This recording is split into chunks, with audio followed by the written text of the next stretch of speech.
Most guests brought flip-flops and sunscreen to Hammock Beach Resort. Susan Wheelen brought chaos. The Florida sunset had barely begun to cast its golden glow across the manicured lawns of the resort when the mood began to shift. Inside the grand marble lobby, the usual symphony of check-ins and concierge greetings was interrupted by a slurred voice echoing off the high ceilings. The voice belonged to Susan, a woman whose wealth was rivaled only by her sense of entitlement. Dressed in designer linen that clung awkwardly to her disheveled posture, Susan was seated in one of the plush velvet chairs near the entrance. Her heels lay discarded beside her, and one hand gripped a half-empty wine glass she had smuggled from the poolside bar. Her bloodshot eyes scanned the room like she owned it. To be fair, in her mind, she did. Deputy Logs arrived shortly after resort security had called in a disturbance. As he stepped inside, the cool air of the lobby met the heat of escalating tension. Guests were murmuring. Children clung to parents. Resort staff huddled anxiously.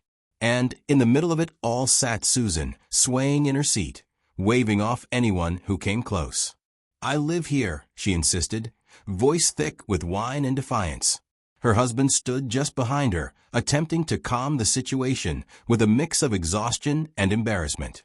"We've had a couple glasses of wine," he muttered, though the multiple empty bottles suggested more than a couple. "Ma'am," Deputy Logs said gently, "I'm Deputy Logs from the sheriff's office. We're going to get you home safely, okay?" Susan laughed, a dry, humorless cackle. "Are you kidding me?" she snapped, dragging her eyes up to meet his. The deputy remained calm.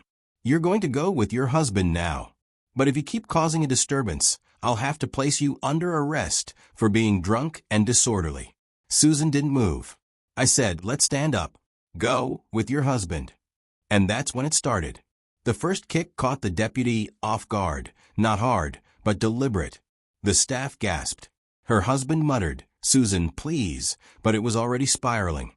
"Don't touch me," Susan screamed, her voice suddenly filling the space like a siren. "Ma'am, if you touch me again, that's battery on a law enforcement officer." But Susan didn't care.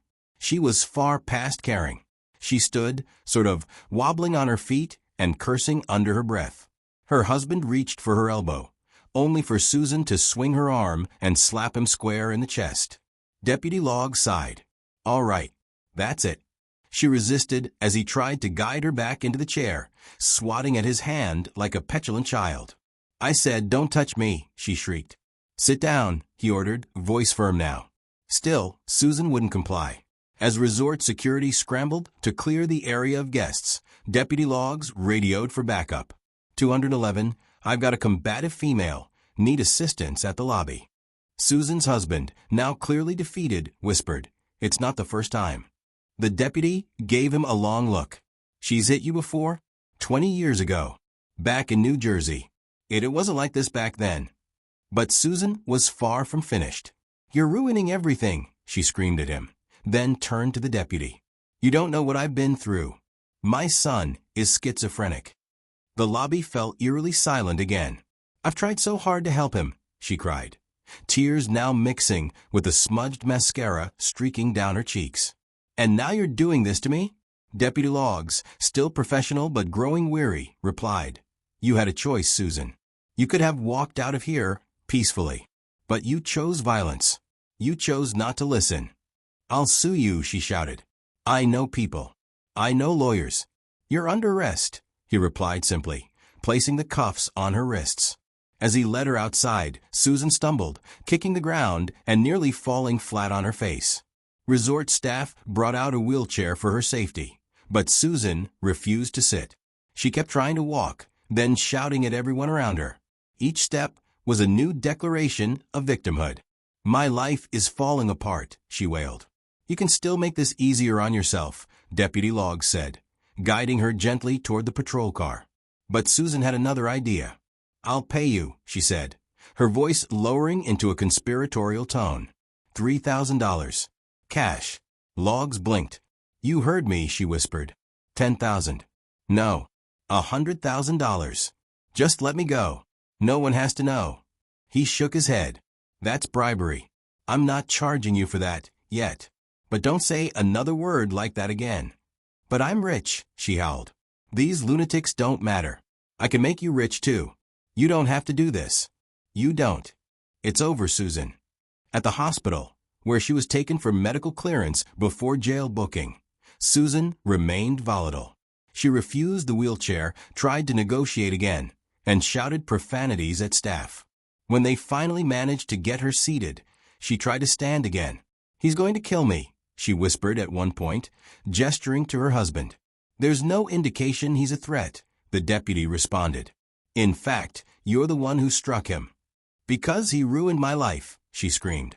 Her sobs turned to laughter, then to silence, then back to wild rants.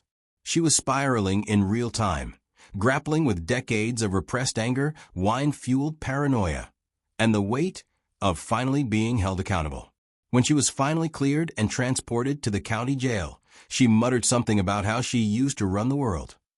Now she was just another name in a booking log. Susan Wheelen was charged with simple battery, battery on a law enforcement officer, disorderly intoxication, attempted bribery of a public servant. The resort resumed its peaceful rhythm. The ocean waves kept rolling. Guests went back to sipping cocktails by the pool.